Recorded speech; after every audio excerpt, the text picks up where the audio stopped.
আসসালামু আলাইকুম। গুচ্ছ ভর্তি পরীক্ষা ২০২৪ এর বিজ্ঞান এবং মানবিক ইউনিটের ফলাফল তোমরা পেয়ে গেছো।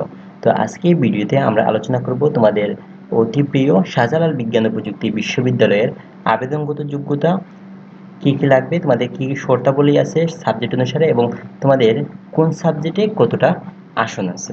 তো আর দেরি না করে চলো শুরু করি। তোমাদের এই ইউনিটে কয়েকটি সাবজেক্ট তোমাদের এখানে দেখতে পাচ্ছ। তোমাদের রসায়ন, গণিত, পরিসংখ্যান, সিএসসি পদার্থ, আচ্ছা যাই হোক।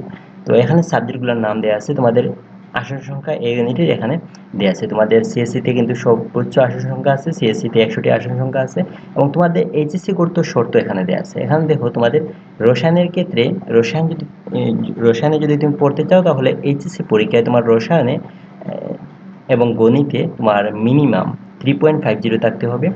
গণিত এবং পরিসংখ্যানে তোমার এইচএসসি লেভেলে গণিতে 3.50 থাকতে হবে এবং বাকি যে সিএসসি পদার্থ, software engineering, IPE, mechanical engineering, architecture এবং ত্রিপলি এই সাবজেক্টগুলো যদি তুমি পেতে চাও তাহলে এইচএসসি লেভেলে তোমার গণিত এবং পদার্থ বিজ্ঞানে তোমার 3.50 ন্যূনতম থাকতে হবে জিপিএ।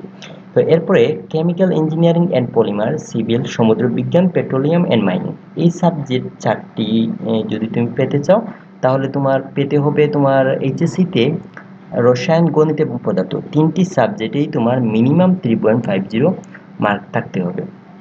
তুমি যদি ফুড ইঞ্জিনিয়ারিংয়ে পড়তে চাও তাহলে ফুড ইঞ্জিনিয়ারিংয়ের আসন সংখ্যা আছে 40টি এবং তোমার এক্ষেত্রে জীববিজ্ঞান, রসায়ন এবং গণিত এই তিনটি সাবজেক্টে তোমার ন্যূনতম এইচএসসিতে 3.50 থাকতে হবে।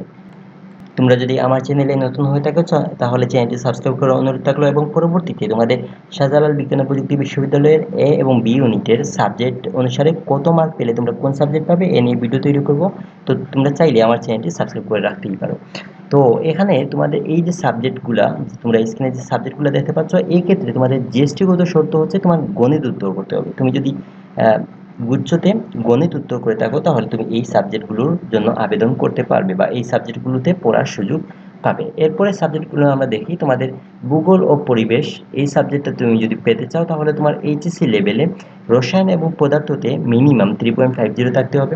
জেনেটিক ইঞ্জিনিয়ারিং এবং বায়োকেমিস্ট্রি এই দুটি সাবজেক্টের জন্য তোমার এইচএসসি লেভেলে জীববিজ্ঞান, রসায়ন এবং গণিত এই তিনটি সাবজেক্টে তোমার মিনিমাম 3.50 থাকতে হবে এবং এক্ষেত্রে তোমার জিএসটিগত শর্ত হচ্ছে তোমার এই ক্ষেত্রে জীববিজ্ঞানটা তুমি আনসার করতে হবে। গুচ্ছ পরীক্ষায় যারা জীববিজ্ঞান আনসার করেছো তারা এই দুইটি সাবজেক্টে ভর্তি হতে পারবে। এরপর তোমার ফরেস্ট্রির ক্ষেত্রে তোমার জীববিজ্ঞান এবং গণিত এই দুইটি সাবজেক্টে তোমার এইচএসসি লেভেলে মিনিমাম 3.50 থাকতে হবে এবং এক্ষেত্রে তোমাদের জিএসটিগত কোনো শর্ত নেই।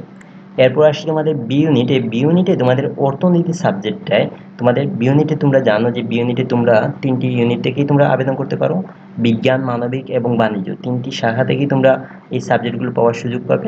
তো এখানে দেখো প্রতিটা আলাদা আলাদা আসন সংখ্যা আমি উল্লেখ করে দিচ্ছি। তোমরা চাইলেই এখানে ভিডিওটা জুম করে আসন সংখ্যাগুলো দেখে নিতে পারো এবং তোমার এই অর্থনীতি সাবজেক্টে যদি তুমি পড়তে চাও তাহলে তোমার এইচএসসি লেভেলে অর্থনীতি অথবা গণিত অথবা পরিসংখ্যান অথবা ভূগোল অথবা ইংরেজি সাবজেক্টে তোমার থাকতে হবে এবং যদি সমাজবিজ্ঞান, পলিটিক্যাল স্টাডিজ, লোক প্রশাসন, নৃবিজ্ঞ, সমাজকর্ম এই সাবজেক্টগুলো যদি তুমি পেতে চাও বা পড়তে চাও তাহলে তোমার এইচএসসি লেভেলে সমাজবিজ্ঞান, পরিণতি, যুক্তিবিদ্যা, অর্থনীতি, সমাজ কল্যাণ, বাণিজ্যিক ভূগোল, ইংরেজি, বাণিজ্য এবং বিজ্ঞানের যে কোনো বিষয় তোমার থাকতে হবে এবং ইংরেজি এবং বাংলা ইংরেজি এর ক্ষেত্রে তোমার আলাদাভাবে ইংরেজিতে এ প্লাস পেতে হবে। এইচএসসি লেভেলে ন্যূনতম এ প্লাস থাকতে হবে ইংরেজিতে এবং বাংলা পেতে হলে তোমার এইচএসসি লেভেলে বাংলা থাকতে হবে এবং এক্ষেত্রে তোমার জিএসটি গুচ্ছর ক্ষেত্রে কোনো শর্ত কিন্তু আরোপ নেই যে তোমার এই সাবজেক্টে রাখতে হবে ওই সাবজেক্টে রাখতে হবে, এরকম কোনো শর্ত দেওয়া হয়নি। তো মূলত এই ছিল তোমাদের গুচ্ছ ভর্তি পরীক্ষা 2024 শাহজালাল বিজ্ঞান ও প্রযুক্তি বিশ্ববিদ্যালয়ের আসন সংখ্যা এবং আবেদনগত শর্ত, যোগ্যতা যাই বলো। তো আমার ভিডিওটি ভালো লেগে থাকলে ভিডিওতে লাইক দিও এবং চ্যানেলটি সাবস্ক্রাইব করে রাখতে পারো পরবর্তী আপডেটগুলোর জন্য। আর কোনো কিছু জানা থাকলে আমাকে কমেন্টে জানাতে পারো। অসংখ্য ধন্যবাদ। আল্লাহ হাফেজ।